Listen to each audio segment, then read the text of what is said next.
Working alongside John Wayne on the set of Rio Bravo left a lasting impression on Angie Dickinson. She admired his strong presence and the way he commanded the screen.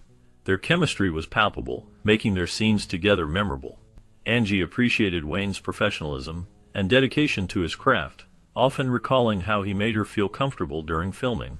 She found his larger-than-life persona both inspiring and intimidating, yet he treated her with respect and kindness. The camaraderie among the cast created a warm atmosphere, allowing Angie to showcase her talents fully.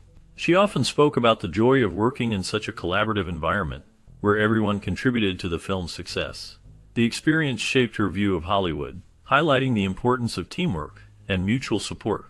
Angie's reflections on this time reveal a deep respect for Wayne, not just as an actor, but as a person who made a significant impact on her career. Born in September 1931 in the small town of Cullum, North Dakota, Angie Dickinson, originally named Angeline Brown, grew up in a close-knit German-American family as the second of four daughters. Her father, Leo Henry Brown, worked as a newspaper publisher, while her mother, Frederica, was a devoted Catholic and homemaker. Life in Cullum was simple and modest, characterized by harsh winters and strong family values. The community played a significant role in shaping her early experiences, instilling a sense of belonging and support. Angie developed a profound love for language and stories, largely influenced by her father's profession and the books that filled their home. One of the most pivotal aspects of her childhood was the weekly film screenings at the town theater, which her father managed.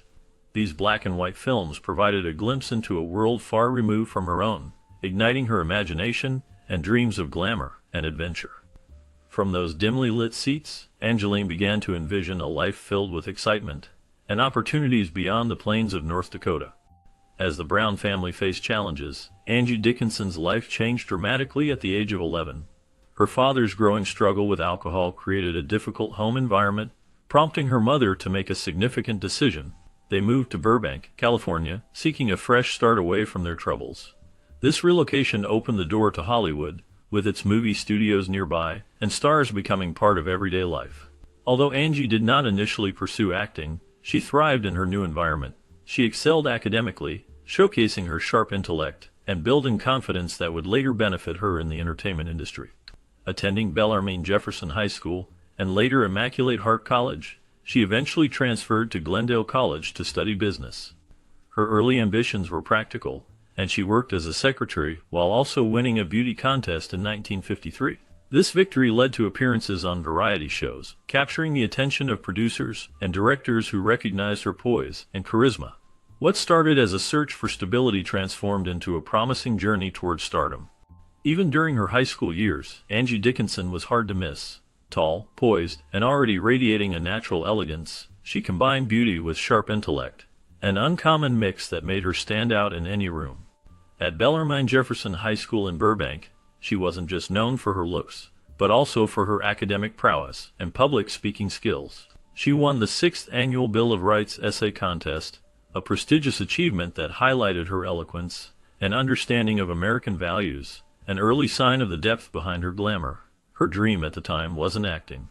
Instead, she aspired to follow in her father's footsteps and become a writer, someone who shaped stories and ideas. After graduation, she continued her education at Immaculate Heart College before transferring to Glendale College, where she studied business. Always practical and grounded, Angie took on a job as a secretary at Lockheed Aircraft, working in an airplane parts factory at a time when few women were part of the aviation industry. The young Angie balanced her work, studies, and budding interest in entertainment with a sense of purpose and curiosity that would later define her acting style. Disciplined, thoughtful, and quietly commanding. Encouraged by friends and family, Angie Dickinson made a spontaneous decision in 1953 to enter a local preliminary competition for the Miss America pageant. Although she did not win the crown, her impressive second-place finish caught the attention of many. It was not just her beauty that stood out. Her self-possession, sense of humor, and spark captivated the judges. That same year, she participated in and won a televised beauty competition called Beauty Parade. This appearance brought her into the homes of viewers across America, leading to unexpected widespread attention. Her relaxed confidence and photogenic presence charmed both audiences and producers. As a result, offers began to flow in, starting with commercials and guest appearances. Slowly, the doors to Hollywood began to open for her. What began as a simple whim transformed into what felt like a destined path in show business, setting the stage for her future successes in the entertainment industry. With her foot in the door, Angie Dickinson did not rely solely on her charm. She took her acting career seriously and began to study the craft in depth. Enrolling in classes, she sought advice from early mentors, which helped her refine her technique and learn to project emotion with subtlety. Her first credited television role came on New Year's Eve in 1954 in the anthology series Death Valley Days, a popular show of that time. This appearance opened the door to a series of roles in the flourishing world of TV westerns and crime dramas. Angie quickly found herself working on iconic series such as Gunsmoke, The Virginian, Buffalo Bill Jr., and Perry Mason. Each role allowed her to sharpen her skills and expand her range. She displayed a remarkable ability to be playful, defiant, romantic, or vulnerable, often within the same episode. More importantly, producers and directors recognized her screen presence, that special quality that drew viewers' attention whenever she appeared on screen. These formative years on television served as Angie's training ground, a proving field where she learned not only how to act, but also how to command the camera's gaze. Though she had already built a solid resume by the late 1950s, Angie Dickinson's breakthrough came in 1959 with the release of Howard Hawks' Rio Bravo. Cast as Feathers, a bold and flirtatious gambler opposite John Wayne, she didn't just hold her own. She practically stole scenes from one of Hollywood's most dominant leading men. With her sultry voice, quick wit, and no-nonsense demeanor, Feathers was more than just a love interest. She was an equal match. Angie's portrayal struck a delicate balance, sexy without being submissive, assertive without being abrasive. Hawks allowed her to play the role with nuance, and Angie brought to it a fresh kind of femininity, strong, independent, and unapologetically smart. The film was a commercial and critical success, but more importantly, it made Angie a star. Audiences loved her, and critics praised her ability to navigate a male-dominated cast that included not only Wayne but also Dean Martin and Ricky Nelson. The role of Feathers helped redefine what a leading lady could be in westerns, not just eye candy, but a woman with agency, wit, and impact. From that point forward, Angie Dickinson was no longer just a pretty face on television, she was a bona fide Hollywood star. Working with John Wayne on Rio Bravo was both a career-making opportunity and an emotionally complex experience for Angie Dickinson. At that time, she was still relatively new to big-budget Hollywood films, and the thought of acting alongside the Duke, one of the most powerful figures in cinema, was intimidating. John Wayne had a commanding on-screen presence, and his reputation for being unapologetically conservative was well known. Angie, who grew up in a progressive household with strong democratic values, felt wary of his larger-than-life persona and political views. She feared that she might be overwhelmed by his dominance or clash with him ideologically. However, she was surprised to find that she respected and liked him. Despite their political differences, Wayne treated her with gentlemanly charm, and his professional generosity on set helped her feel at ease. He created space for her performance to shine, welcoming her energy rather than overshadowing it. Dickinson later reflected that the complexity of their real-life differences may have added depth to their on-screen chemistry, making their banter feel electric and their romance more layered. Angie often spoke about how the brilliance of Rio Bravo's screenplay was underappreciated in mainstream discourse. Written by Jules Furthman and Lee Brackett, two of the most respected screenwriters of their time, the script was not just another Western narrative. It was rich in subtext, humor, and interpersonal nuance. What stood out most to Dickinson was how naturally the romance unfolded between her character, Feathers, and John Wayne's sheriff John T. Chance. Despite the real-life age gap between them, the relationship felt authentic. This wasn't a forced cinematic love affair. It developed through clever, sharp dialogue and subtle body language. She admired how the script never resorted to cliches, allowing their connection to emerge organically. Feathers was written as flirtatious yet deeply self-aware, and Dickinson brought her to life with a performance that honored that duality. It was through the interplay of these intelligent lines and gentle emotional beats that one of the most memorable Western romances of the era was born. Angie would later reflect that it wasn't the grand gestures, but the pauses, the silences, the glances, crafted by the writers, that made her character's relationship with Wayne's character so believable and impactful. For Angie Dickinson, Rio Bravo was never just a Western. It was a deeply human story woven around a romantic core. While the film was marketed as a suspenseful standoff between lawmen and criminals, She always believed the heart of the movie lay in the emotional tension between the characters, particularly evolving intimacy between Feathers and Sheriff Chance. Unlike many action-heavy films of the time, Rio Bravo took the time to explore moments of quiet vulnerability. Dickinson's performance brought warmth and playfulness, while Wayne's stoic exterior slowly unraveled just enough to reveal a man capable of affection. Angie credited the realism of their connection not to romantic tricks or big speeches, but to the script's grounded emotional writing.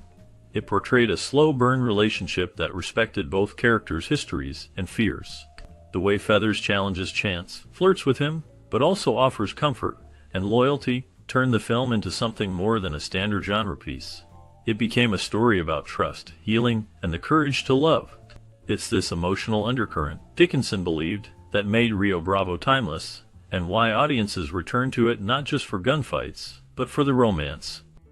By 1963, Angie Dickinson had firmly established herself not only as a respected actress, but as an emblem of Hollywood glamour. Her allure went beyond her acting talent. She became a cultural symbol of beauty, style, and sophistication. One of the most telling signs of her growing legend was when Universal Studios, recognizing her rising popularity and public fascination, took the bold step of insuring her legs for a then astonishing $1 million. It was more than a publicity stunt. It was a recognition of her iconic physical presence, particularly at a time when the visual image of a star carried immense weight in shaping public perception. The move made headlines and only amplified her status. She soon became a familiar face not just on movie posters, but on billboards and advertisements. One of the most memorable was a campaign for California avocados, which featured a photo of Dickinson's famously insured legs. The ad struck a balance between cheeky humor and high glamour, capturing the 1960s aesthetic of bold, confident femininity. Angie's persona had now transcended her film roles. She was a bona fide pop culture icon, effortlessly blending elegance, sensuality, and approachability. In an era of shifting beauty standards and rising female empowerment, Dickinson stood as a figure of both admiration and aspiration. Throughout her career, Angie Dickinson maintained a careful, considered approach to the roles she chose and the image she projected. Even at the height of her fame, she was never one to chase the spotlight for its own sake. She famously turned down several high-profile offers that could have cemented her place in popular culture even further, most notably the role of Crystal Harrington on Dynasty, a primetime soap opera that dominated television in the 1980s. Producers believed she had the right blend of sophistication and sensuality to carry the role, but Dickinson declined, feeling the part did not reflect her own sense of authenticity or career trajectory. She also rejected a lucrative offer to pose as the centerfold for Playboy magazine after turning 50, a bold move at a time when such appearances were considered daring reinventions for aging actresses. Dickinson was not opposed to sensuality, but she was deeply protective of how she was perceived by the public. She wanted her body of work to speak louder than any photo spread, and she never felt the need to shock or rebrand herself to remain relevant. Her decisions reflected not prudishness, but a fierce independence and a long-term vision for her own legacy, an artist who knew when to say no. Angie Dickinson's film and television career was nothing short of prolific. Spanning more than 5 decades, she accumulated over 85 film and TV credits, becoming a familiar face not just in Hollywood, but in living rooms across America. She made history in the 1970s as the star of Police Woman, the first American primetime network drama to feature a female police officer as the lead character. Her portrayal of Sergeant Suzanne Pepper Anderson broke ground in both television and gender representation, earning her a Golden Globe and several Emmy nominations. The role made her a cultural icon, particularly among women who saw her as both glamorous and empowered.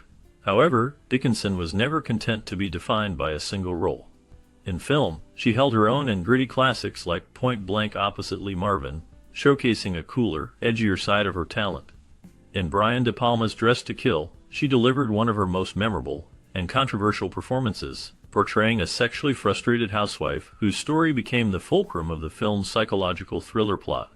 Angie also had the rare distinction of appearing in both versions of Ocean's 11, first in the 1960 original alongside the Rat Pack, and then in Steven Soderbergh's 2001 reboot, giving her career a remarkable symmetry across generations. Angie Dickinson's personal life was as fascinating as her on-screen career, particularly her long-standing relationship with Frank Sinatra. When Dickinson first ventured into acting, her mother was skeptical of the entertainment industry, fearing it would lead her daughter down a dangerous path. That hesitation evaporated the moment Angie brought Frank Sinatra into her mother's living room. Sinatra, already a towering figure in music and film, had a magnetic presence that seemed to disarm even the most cautious of hearts. Dickinson and Sinatra began a romantic relationship that lasted, on and off, for over a decade. While they never officially married, Angie later described him as the true love of her life. Their relationship was complex, marked by periods of intense closeness followed by quiet distance, but it was also deeply affectionate. Sinatra, known for his volatile moods, found in Angie someone who could match his fire with tenderness. He called her Angel Face, and she often spoke of the emotional comfort she felt in his presence. For Dickinson, Sinatra wasn't just a lover. He was a confidant, a protector, and a symbol of a golden era that she herself helped define. Even long after their romance had ended, she referred to him with warmth and reverence, acknowledging the profound impact he had on her life. While their names often appeared together in the media, Angie Dickinson's most significant relationship was with the renowned composer Burt Bacharach. They first crossed paths in the mid-1960s, and their chemistry was immediate, blending glamour and artistry in a captivating way. Their marriage in 1965 became one of the most discussed celebrity unions of that era. Bacharach, celebrated for his intricate melodies and successful collaborations with artists like Dionne Warwick, provided Dickinson with a unique companionship that was both creative and supportive. Their life was filled with Hollywood events, music sessions, and travels around the world. In 1966, they welcomed their only child, Leah Nikki Bacharach, who faced challenges from birth, being born prematurely, and later diagnosed with autism and visual impairment. This added emotional depth to their marriage, testing their relationship over the years. Despite their public personas, they encountered very real struggles behind the scenes. After 15 years together, Dickinson and Bacharach divorced in 1980, citing personal differences and the emotional toll of their family situation. Angie chose not to remarry, but remained linked to other notable figures throughout her life. Yet, she often reflected on her time with Bacharach fondly, recalling not only the difficulties but also the joy, music, and deep connection they shared as two stars in the same universe. As with many stars who achieved a certain level of fame and mystique, Angie Dickinson's private life became fertile ground for gossip, speculation, and scandal. Her blend of intelligence, beauty, and independence intrigued not only audiences, but also the tabloids and gossip columnists of the day. Over the years, a series of stories emerged, some rooted in fact, others steeped in rumor, that fed the public's fascination with her off-screen world. One of the more infamous anecdotes came from the 2007 book Gatecrashers, which included a lurid, likely apocryphal tale involving baseball legend Mickey Mantle.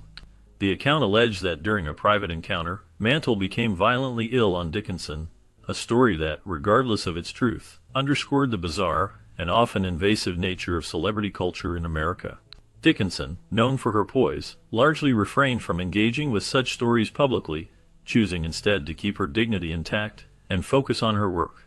While the scandals never defined her, they became part of the tabloid haze that surrounded many female stars of the mid-20th century, where public intrigue often blurred the lines between fiction and reality.